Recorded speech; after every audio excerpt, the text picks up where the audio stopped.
میں دارالعلوم ندوۃ العلماء کے جواں سال استاد حضرت مولانا سید سلمان ندوی صاحب کو دعوت دوں گا کہ وہ تشریف لائیں اور اپنے خیالات کا اظہار کریں۔ للہ وکفا وسلام علی عباده الذین اصطفى اما بعد اعوذ باللہ من الشیطان الرجیم بسم اللہ الرحمن الرحیم وقال الذين كفروا لرسلهم لنخرجنكم من أرضنا أو لتعودن في ملتنا فأوحى إليهم ربهم لنهلكن الظالمين ولنسكننكم الأرض من بعدهم ذلك لمن خاف مقامي وخاف وعيد واستفتحوا وخاب كل جبار عنيد۔ بزرگوں، دینی اور ایمانی اور انسانی بھائیوں، جو نہیں ماننے والے تھے، ضدی تھے، ہٹ دھرم تھے، منکر تھے، انہوں نے اپنے پیغمبروں سے کہا تھا لَنُخْرِجَنَّكُم مِّنْ أَرْضِنَا، ہم تمہیں اپنے ملک سے نکال باہر کریں گے، أَوْ لَتَعُودُنَّ فِي مِلَّتِنَا، یا تمہیں ہمارے مذہب میں واپس آنا پڑے گا، ہماری تہذیب کو قبول کرنا پڑے گا، ہماری روایات کو ماننا پڑے گا، ہمارے طور طریق کو اپنانا پڑے گا۔ فَأَوْحَى إِلَيْهِمْ رَبُّهُمْ، تو خداوند قدوس نے اپنے بندوں کو یہ پیام دیا لَنُهْلِكَنَّ الظَّالِمِينَ، ہم ان ظالموں کو تباہ و برباد کر دیں گے، وَلَنُسْكِنَنَّكُمُ الْأَرْضَ مِن بَعْدِهِمْ، اور پھر اس کے بعد ملک تمہیں سونپ دیں گے، تمہیں بسا دیں گے، ذَلِكَ لِمَنْ خَافَ مَقَامِي وَخَافَ وَعِيدِ، لیکن یہ خوشخبری انہی لوگوں کے لیے ہے جن کو اس بات کا خوف ہے کہ کل ہمارے حضور انہیں حاضر ہونا ہے، جواب دہ ہونا ہے، اور جن کو میرے عذاب کا ڈر ہے۔ میرے بزرگوں، یہ آیت کریمہ ایسا لگتا ہے کہ ابھی نازل ہوئی ہے، اور اس آیت کریمہ میں جو تصویر کشی کی گئی ہے وہ موجودہ بین الاقوامی اور ملکی حالات کی گئی ہے۔ کہنے والے ضدی، ہٹ دھرم، کہنے والے اوباش، کہنے والے قاتل اور مجرم یوں کہہ رہے ہیں امن و سلامتی کے علم برداروں سے، کہہ رہے ہیں اخلاق و انسانیت کے مشعل برداروں سے، یوں کہہ رہے ہیں لَنُخْرِجَنَّكُم مِّنْ أَرْضِنَا، تمہیں اس ملک کو چھوڑ دینا پڑے گا، نکل جاؤ اس ملک سے، پاکستان چلے جاؤ، ورنہ پھر ہمارے طور طریق اختیار کرو، ہماری روایات کو اپناؤ۔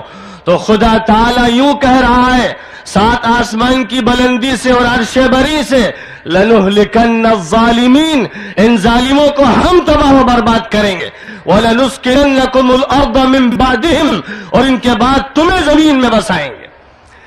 یہ خدا تعالیٰ کا فیصلہ ہے۔ یہ امت مسلمہ اپنے پروردگار کو اس طرح نہیں مانتی کہ جس طرح وہ مانتے ہیں جو کبھی اسے تالے کے اندر بند کر دیتے ہیں، کبھی اس پر دروازہ چڑھا دیتے ہیں، کبھی ہفتے میں کسی دن اس کو جا کر پوچھ لیتے ہیں۔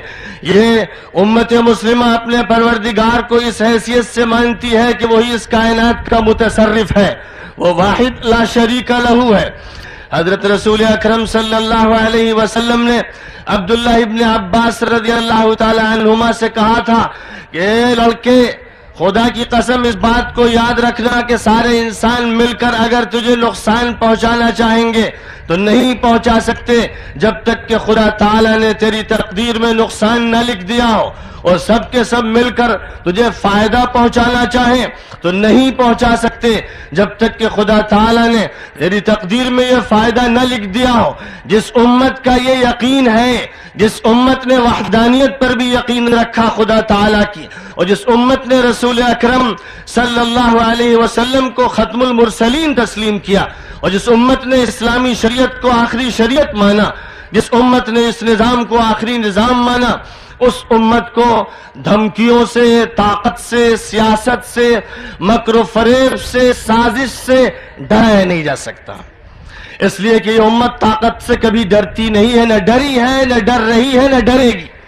اس امت کو یہ یقین ہے کہ جو کچھ ہے وہ اللہ کے ہاتھ میں ہے، اور اللہ سارے انسانوں کا رب ہے، اور خدا تعالیٰ سارے انسانوں کا معبود ہے، اس پر سب سے پہلا یقین ہے. ایک یہ حقیقت ہے، اور اسی کے ساتھ ساتھ دوسری حقیقت یہ ہے کہ مثل الذین اتخذوا من دون اللہ اولیاء کمثل العنکبوت اتخذت بیتا وَإِنَّ أَوْهَنَ الْبُيُوتِ لَبَيْتُ الْعَنْكَبُوتِ لَوْ كَانُوا يَعْلَمُونَ. اللہ کو چھوڑ کر جو لوگ دوسرے سہارے پکڑے ہوئے ہیں، کسی سپر پاور کے دامن سے وابستہ ہیں، جن کی نگاہیں ہتھیاروں پر ہیں، افراد پر ہیں، اکثریت پر ہیں، ان کی مثال قرآن یوں بیان کرتا ہے کہ انہوں نے مکڑی کا ایک جالا بنایا ہے. ان کا گھر مکڑی کا ایک جالا ہے، وہ قلعہ نہیں ہے، قصر نہیں ہے، بلکہ مکڑی کا ایک جالا ہے جو جھاڑو کے ایک تنکے سے صاف کر دیا جائے گا. خدا تعالیٰ کی طاقت ایک طرف اور امریکہ کی طاقت ایک طرف، جو مکڑی کا ایک جالا ہے. اور جس طرح کمیونزم نے دم توڑ دیا، جس طرح انہوں نے مسلمانوں کا قتل عام کیا اور 70 سال اس طرح گزارے گئے کہ انہوں نے سلاخوں کے پیچھے انسانوں کو پھینکا، اور اس کے بعد وہ روٹیوں کو ترس کے رہ گئے اور ان کے بت سارے ٹوٹ گئے. خدا کی قسم اسی طرح امریکہ کا شیرازہ بکھر جائے گا.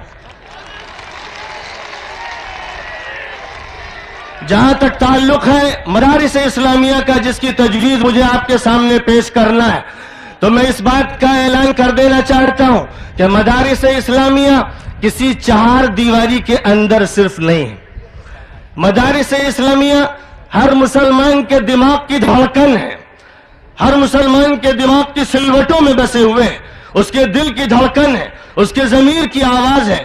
وہ چاہے مدرسے میں پڑھنے والا ہو یا اسکول و کالج میں پڑھنے والا، وہ پیدا ہوتا ہے تو مدرسہ اس کے کان میں اذان دیتا ہے، وہ انتقال کرتا ہے تو مدرسہ اس کی نماز جنازہ پڑھتا ہے.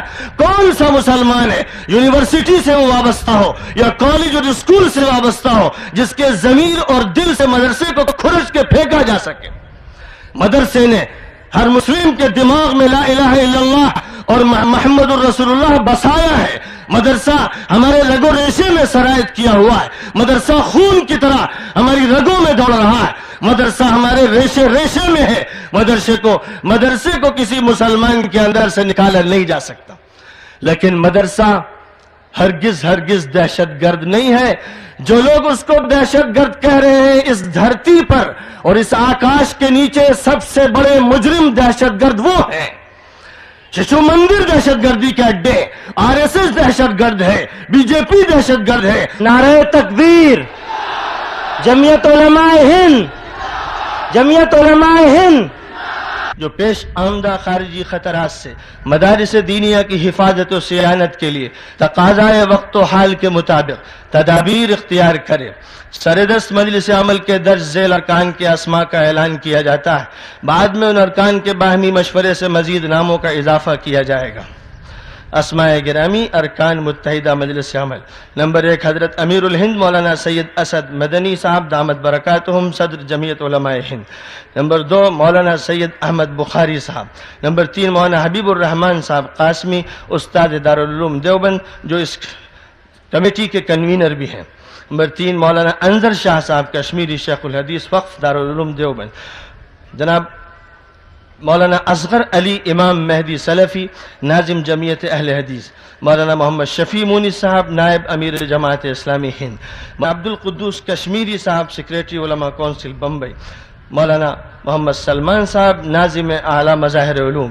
اور یہ عاجز سلمان ندوی استاد ندوۃ العلماء لکھنؤ. وآخر دعوانا ان الحمدللہ رب العالمین.